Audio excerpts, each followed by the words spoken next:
భారతీయ నాగరిక సురక్ష, భారతీయ న్యాయ సంహిత బిల్, భారతీయ సాక్ష్య బిల్. వీటికి ముందు పాత బిల్స్ ఏమున్నాయి?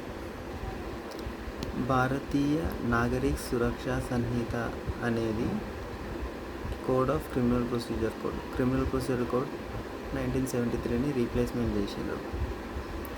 భారతీయ సాక్ష్య బిల్ అనేదేమో ఇండియన్ ఎవిడెన్స్ యాక్ట్ 1872ని రీప్లేస్మెంట్ చేసింది.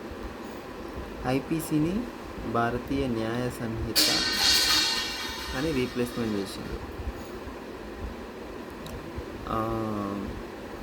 ఐపీసీలో 358 సెక్షన్స్ ఉండే 358 సెక్షన్స్ చేసిండ్రు instead of 511 sections in IPC.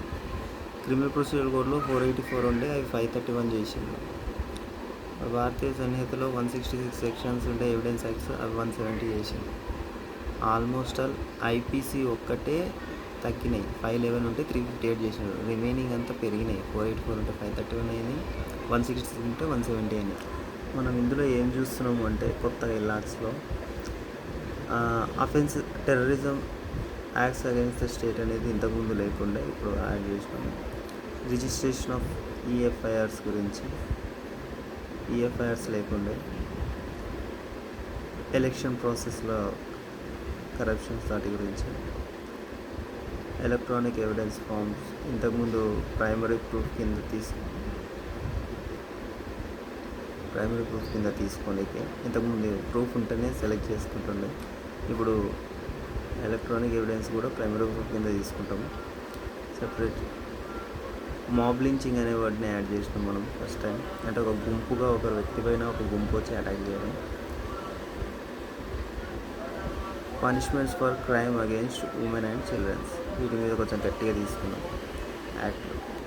Amit Shah గారు ఈ కొత్తలాన్ని తీసుకోనికే మెయిన్ 3 కాజెస్ అంటున్నాడు. సివిల్ లిబర్టీ ఆఫ్ సిటిజన్స్ అని, హ్యూమన్ రైట్స్ అని, ఈక్వాలిటీ అని. ప్రీవియస్లో ఉన్న బ్రిటిష్ లా టైంలో బ్రిటిష్ పీరియడ్లో చేసిన లాకి అంత స్కోప్ లేదని అమిత్ షా అంటున్నాడు. ఆర్టికల్ 61 అనేది దేనికి అంటే the process of impeachment of the president of India. రాష్ట్రపతి మీద అబ్సెన్షన్ తీర్మానం పెట్టడం అన్నాడు. ఎప్పుడు పెడతాం? Violation of the constitution. ఎప్పుడన్నా కాన్స్టిట్యూషన్ కానీ లా కానీ వైలేషన్ చేస్తే ఇంపీచ్మెంట్ పెడతాం. యాక్చువల్లీ ఇప్పుడు ఒక్కసారి కూడా ఏ రాష్ట్రపతి మీద అబ్సెన్షన్ తీర్మానం అనేది పెట్టలేదు. One thing. సెకండ్ థింగ్ వచ్చేసి రాష్ట్రపతికి, గవర్నర్కి కాన్స్టిట్యూషనల్ షీల్డ్ అనేది ప్రత్యేకంగా ప్రొవైడ్ ఉంటుంది. అంటే వాళ్ళ పదవిలో ఉన్నప్పుడు వాళ్ళ మీద ఎటువంటి అరెస్టులు చేయకూడదు. 4th పాయింట్ చూడండి. ఈ majority of not less than 2/3 of the entire membership of the హౌస్లో 2/3 కన్నా